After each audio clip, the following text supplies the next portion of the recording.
Dodge City and in the territory on West, there's just one way to handle the killers and the spoilers, and that's with a U.S. Marshal and the smell of gun smoke.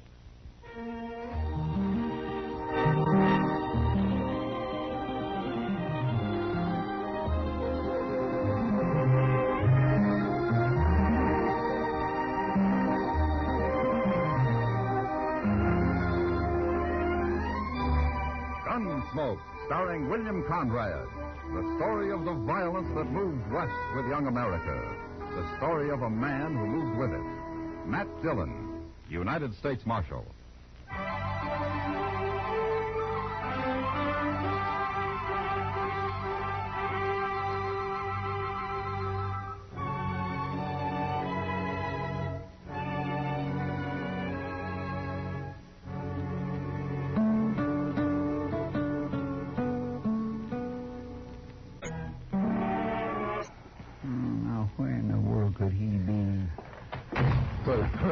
Don't shoot, Mr. Dillon. It's Chester. Hey,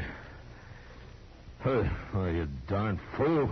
Oh, I'm sorry, sir. I didn't see you laying there. You're slamming doors. You always do that?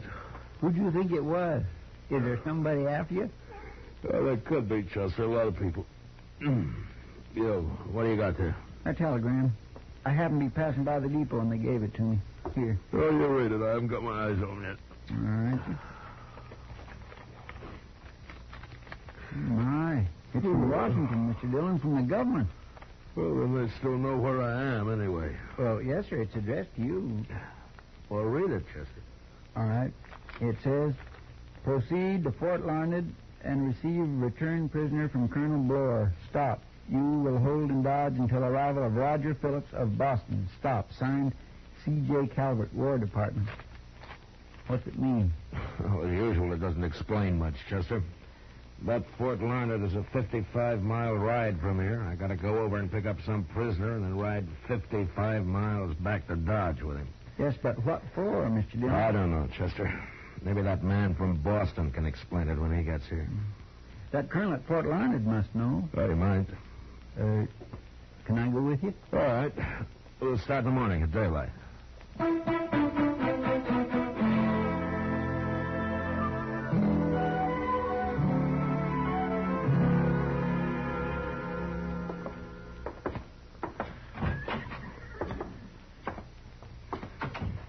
Have a chair, Marshal. Oh, thank you. Our quarters aren't luxurious here, but we'll find a place of some sort for you tonight. Well, there are two of us, Colonel. Oh, fine. And when will you want to start back to Dodge? Tomorrow, if the prisoner's ready. Prisoner? Now, don't tell me they got everything mixed up again. I came here to pick up a returned prisoner, whatever that is. And that's the only description you had? That's all. I'm to hold him in Dodge till somebody from Boston comes after him. I'd better explain, Marshal. The prisoner was a captive of the Cheyennes and returned to us several weeks ago. Oh, I see. Well, can't you keep him here at Fort Larned or just send him home? It's a woman, Marshal. What? Mrs. Phillips. And the man who's coming out from Boston for her is her husband. It'll take him several weeks, so it was thought best that Mrs. Phillips should be in Dodge. I never heard of sending a woman to Dodge for her to be better off. But I'll take her there, and that's what they want. Where'd you find her, anyway? Well, perhaps I should tell you the whole story. Mrs. Phillips was captured while traveling to join her husband in Denver 10 years ago. 10 years? That's a long time for a woman to live with Indians. Yes, it is. Her stage was attacked by the Cheyennes, and everyone but her was killed. Yeah. Well, how'd you get hold of her? She won't talk much, Marshal, but evidently she managed to escape. You see, we were chasing a band of Cheyennes led by Chief Blackhorn a few weeks back, and we ran into Mrs. Phillips and a girl out on the prairie. A girl? A Cheyenne, not a white girl. Now, that's strange. But anyway, what are you going to do with the girl, Colonel? It's all been decided in Washington. She's to go onto a reservation. Oh, good. Then I don't have to worry about her. Well, I'm afraid, Marshal, it's going to take a little time. Huh? What do you mean? Mrs. Phillips absolutely refuses to be separated from her. But right now I have to take them both to Dodge, huh? I'm afraid so.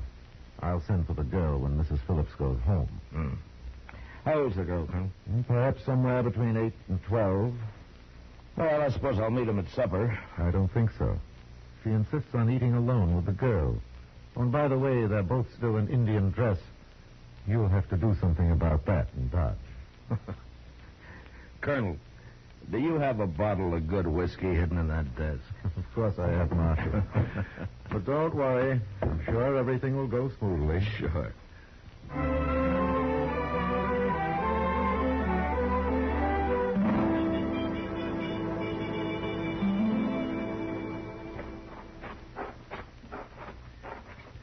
I'll ask the colonel if he can spare a wagon, Chester. Well, it's going to be an awful slow trip in a wagon. That can't be helped. At least we're getting an early start. Yes, sir. Hey, by golly, there's a colonel. Soldiers always get up early, Chester. That would keep me out of the Army all by itself. Well, good morning, Colonel. Good morning, Marshal. Chester. Good morning, sir. Mrs. Phillips is waiting inside, Marshal. Shall we go in? Oh, well, you better stay here, Chester. Yes, sir.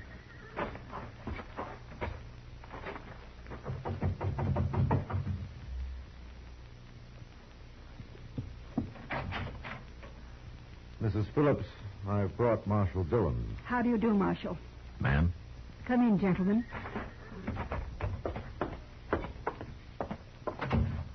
This is Gray Fawn. You may call her Fawn if you prefer. No. Does she speak English, ma'am? A little, but you mustn't expect her to talk. She's a little too frightened of white men. I've come to take you to Dodge, Miss Phillips. I know. It's very kind of you. We're ready. Good.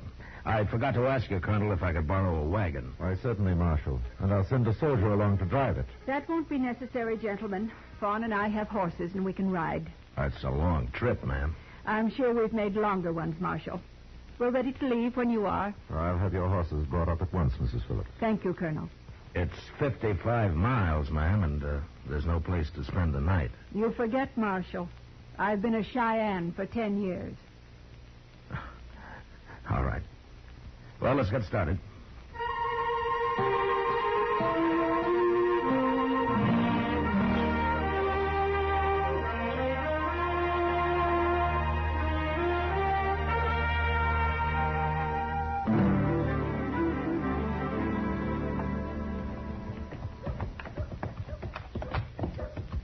I swear, Miss Phillips, I don't think you and Fawn are half as tired as I am. Chief Blackhorn insisted the women ride almost as much as the men, Chester. What sort of a fella is he, ma'am? I was never acquainted with any Indians real well. Never mind that now, Chester. Let's stop here. Oh. This is the Dodge house, Miss Phillips. I'll go see if they have a room for you. Thank you, Marshal. Take my horse, Chester. Huh? Yes, sir, I got him. Maybe you better tie them all up over there. I'm sure they got plenty of rooms. I'll be back in a minute.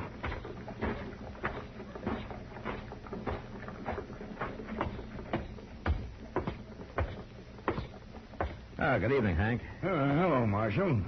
Where you been? I got a couple of women outside, Hank. They'll want a room here for maybe, 2 weeks. And so? Sure, Marshal, sure. I need some guests in this place. 2 weeks. That's fine. Give me your best room. They've come a long way. Certainly, certainly. You just bring them right in. Chester. Yes, sir? It's okay. Come on in. Where are they from, Marshal? Well, it's a long story, Hank, and don't ask them. Okay. Well, I'll be. Is this them? This is Hank Risling, Miss Phillips. Mrs. Phillips? I'll get you some different clothes tomorrow, ma'am. That's all right, Marshal. You really a white woman? Yeah, of course she is. What about the girl? The girl's Cheyenne, but she's staying with Miss Phillips. No, not here she ain't. Now, listen to me, Hank. Miss Phillips has been a captive of the Cheyennes for 10 years. She got away and brought this girl with her, and they're tired, and they want a room. Never mind, Marshal. It doesn't matter. The white lady can stay here, but I ain't taking in no filthy Indians. You should be ashamed. And by tomorrow, you'll have to get out of that costume yourself. Shut up, Hank. I ain't running no hotels for Indians. Or, come to think of it, even for them that looks like Indians. No! Come on, let's get out of here. I apologize for him, Miss Phillips. There'll only be trouble. I knew it. Now, I'll find a place for you. Don't worry. Chester, Hmm? go over there and get Kitty, huh? Tell her I want to see her right away. Yes, sir. It isn't going to work, Marshal. Now, ma'am, nobody's going to bother you. I promise you they won't. It's been so long. So much has happened. But you've escaped now. You're out of it. No, Marshal, I didn't escape. What? I couldn't have escaped. I was allowed to leave. And Fawn was allowed to go with me. I never heard of Indians doing that before. It was the chief, Blackhorn. But why? Well, you may not understand it. But after the first few years, after I adapted myself to the tribe and its ways, I was treated kindly. But even so, I knew I could never be happy with the Cheyennes away from my own people. And so Blackhorn just let you come back? Yes. I know it seems strange, but he's a strong man, Marshal. A very strong man. All right. But what about Fawn here? He must have known she'd end up on a reservation. No, never. Hello, Matt. Oh, Kitty, this is Miss Phillips. I know. Chester told me. I'm glad to meet you, Mrs. Phillips. Thank you, Kitty. I got a room for you and the girl. It's out back of the Texas Trail. Belongs to a friend of mine. She'll move in with me while you need it. Oh, that's very kind of you. And her. Well, I was never caught by the Indians, but I know what it's like to be a stranger in town. Come on, I'll show it to you, and then we can get something to eat. I hope I can repay you. Nonsense.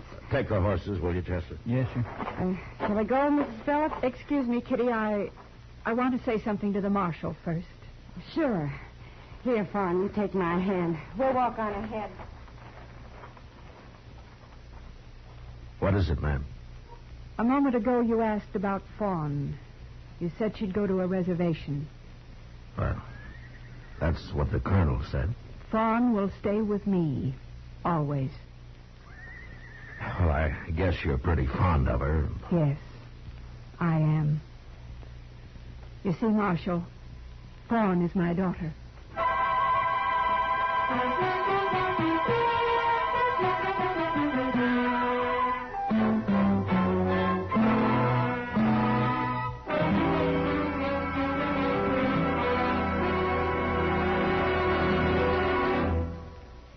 We will return for the second act of Gunsmoke in just a moment. But first, tomorrow in the daytime on most of these same stations, CBS Radio welcomes to the network the distinguished conductor Leopold Stokowski to conduct the new musical series 20th Century Concert Hall. Mr. Stokowski conducts the CBS Radio Chamber Orchestra in the radio premiere of Nikolai Berezovsky's Adagio from the Sextet Concerto. This is a radio premiere in tribute to the composer who was with CBS Radio's orchestra for 22 years until his death last month. 20th Century Concert Hall starts tomorrow. Now the second act of Gunsmoke.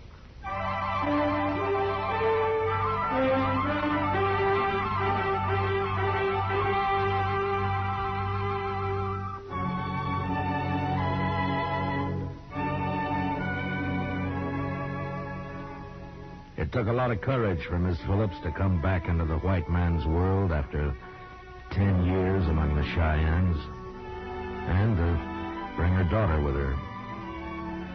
I didn't tell anybody about it. I figured she'd talk for herself when the time came.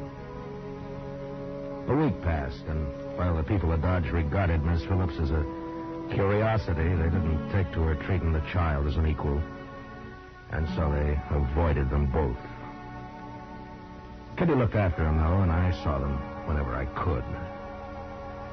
But it was Doc they really impressed. I never saw such a pair, Matt. Why, they'll live to be 100, both of them. They look healthy, all right. Ah, there are a couple of chairs, Doc. Let's sit a while, huh? Oh, yes. I swear if I wasn't so old, I'd go live with the Indians myself. Don't think you'd like it, Doc. I wouldn't. Why not? Too much work. Oh, no, not for me. As far as I can tell, there wouldn't be no patients. They're all too healthy. Oh, before you go, Doc, tell me something, huh?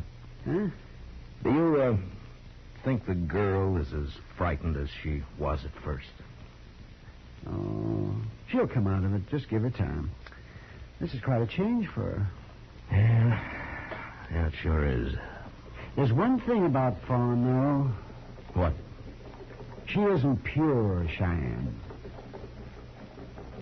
Well, she isn't? You know as well as I do that she isn't. It makes sort of a problem for Miss Phillips, doesn't it, Doc? People would just treat her worse if they knew the truth, Mac. Marshal Dillon. Hello. I'm Jeff Hunter. What can I do for you? I'm on my way to California, Marshal, so I ain't going to cause trouble. Well, that's fine. I want to talk to that woman, Mrs. Phillips, you brought to Dodge. Oh? What for, Hunter? I'll tell her that, Marshal. I just thought maybe it'd be easier if you took me there. You can stay while I'm talking to her if you like. All right, Hunter. She lives back of the Texas Trail here. Come on, I'll show you the way. All right. I'll see you later, Doc. Sure, Matt.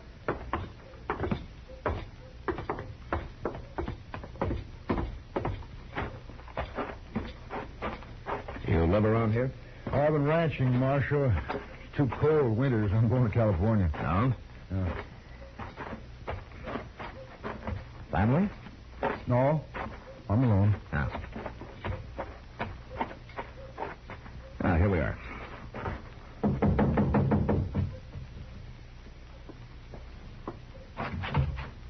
Come in, Marshal.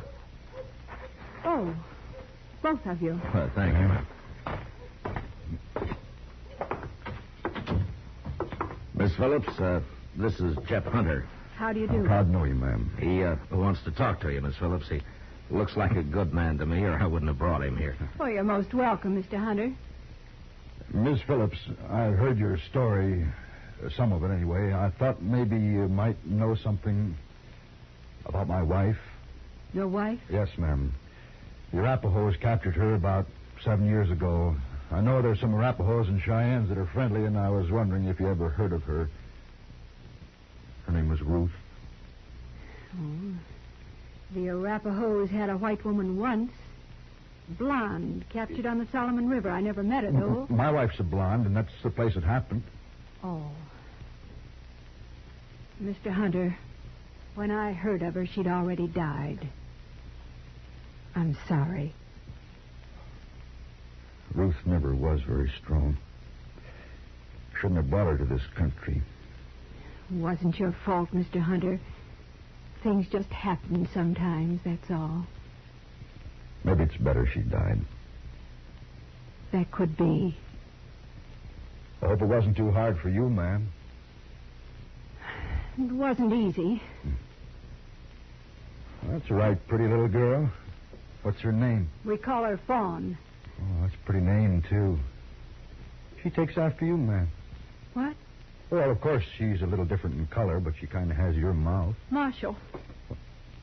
You know I've never said a word, Miss Phillips. Mr. Hunter, how'd you know Fawn's my daughter? Why, I just knew, that's all. How'd you know? Well, I heard there was a little girl. Nobody said so, but I figured she must be yours, and then when I saw her just now, I knew she was. I hope I haven't said anything to trouble you, ma'am. No, you haven't. But people have already made it hard. Sure. People talk, but they don't know. They got no idea what it was like. That's very true. I figured you were lucky you were able to bring her with you. Mr. Hunter, Fawn is a chief's daughter, Blackhorn. It was he who allowed us to lead the tribe. I'll be going now, ma'am. I hope everything will be all right with you. Goodbye, Mr. Hunter. Goodbye. Thanks for talking to me. I'll see you later, Miss Phillips. Yes, Marshal.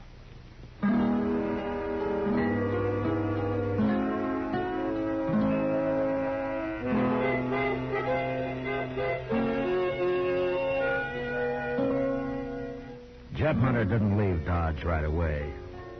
Kitty told me that he ran into Miss Phillips on the street the next day, and they had another conversation. Later, I heard he took her and the girl fishing. I figured he was good company for him, and no harm could come of it. I was busy, and I sort of forgot about him for a few days.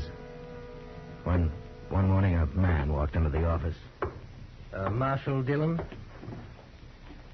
I'm Phillips. Roger Phillips. I've come for my wife.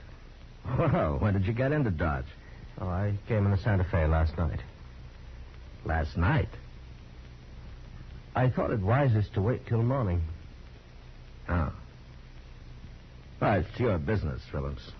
Chester, go tell Miss Phillips her husband's here. I'll bring him over in a few minutes. Yes, sir. I'll go tell her, Mr. Dillon.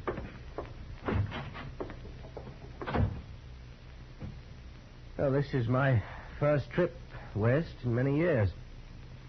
Ever since Mrs. Phillips was lost, in fact. Yeah. Are you staying? Staying? Oh, no. No, we'll go straight back to Boston. I much prefer it there. I see. Well, Miss Phillips is fine, although I have an idea you'll see some changes in her. I expect that.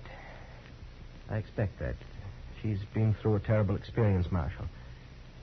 Of course, we'll get her back to normal soon enough. Seems pretty normal to me right now. Really? Well, it's hard to imagine after 10 years among the savages. I only hope she hasn't, lost too much. She was a well-bred woman, Marshal, and we... Mr. Hunter, when I heard already died, I'm sorry. I'll show you where she's staying, Phillips. Come along.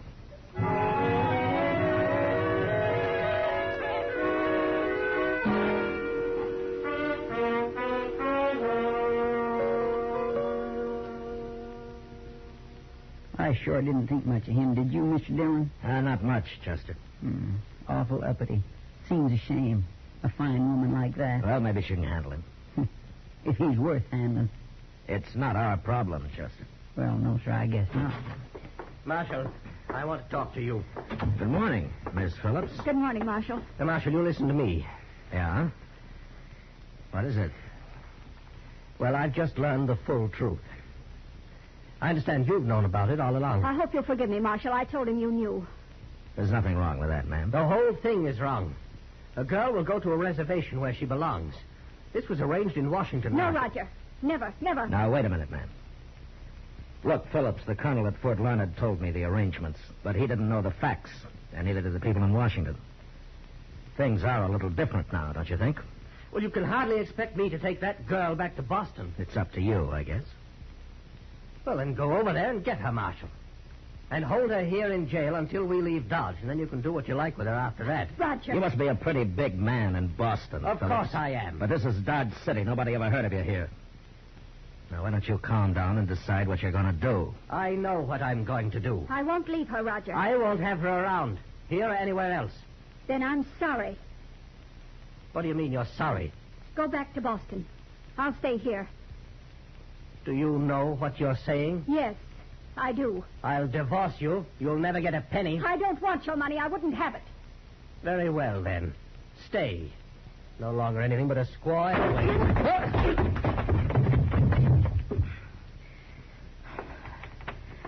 Chester, Yes, sir. there's a train east leaving soon. Throw him on it. Oh, I'll do it gladly, Mr. Dillon. Miss Phillips, go to your place and wait there for me, huh? I won't be long. All right, Marshal.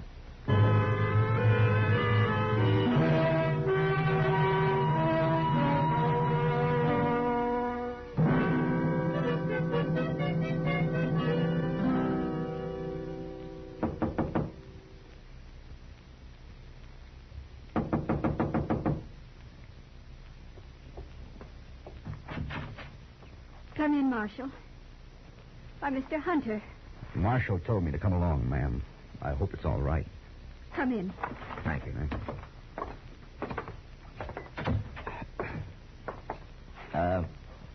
Miss Phillips, I told Hunter here that your husband arrived and that he's left. Yes. But I didn't tell him that he might still try to cause trouble about the girl. Could he? Well, Colonel Blower's orders were to put her on a reservation. And it'd take a long time to change that through Washington. Phillips knows it.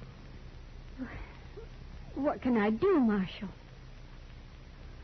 Clear out where they can't find you. They'll all forget about it in time. That's a good idea, ma'am. If you don't mind my saying so. But how? I can't just ride back out onto the prairie with her. No. No, she can't. Can she? Hunter. Well, sure wouldn't be right.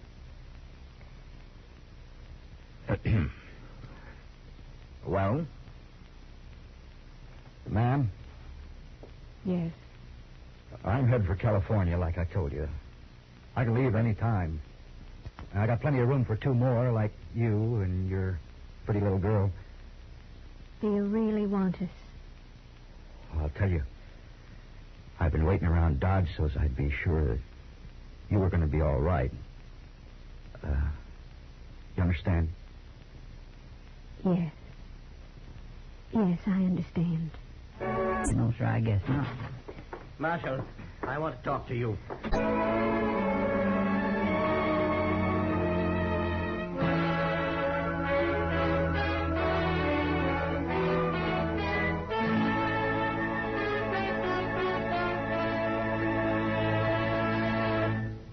Gunsmoke, under the direction of Norman MacDonald, stars William Conrad as Matt Dillon, U.S. Marshal. Tonight's story was especially written for Gunsmoke by John Meston, with music composed and conducted by Rex Corey. Featured in the cast were Helen Cleve, John Daner, Edgar Barrier, Lawrence Dobkin, and Leo Curley. Parley Bear is Chester, Howard McNear is Doc, and Georgia Ellis is Kitty. And now an announcement of interest to many of our listeners. The theme for Gunsmoke is an original melody by our musical director, Rex Corey. It is called Old Trail and is available at your local music store, both in sheet music form and as a commercial record. Beginning next week, Gunsmoke will be heard at a new time over most of these same CBS radio stations. Remember, Gunsmoke at a new time beginning next week, so check your local newspaper for the time. Be sure to join us again next week as Matt Dillon, U.S. Marshal, fights to bring law and order out of the wild violence of the West in Gunsmoke.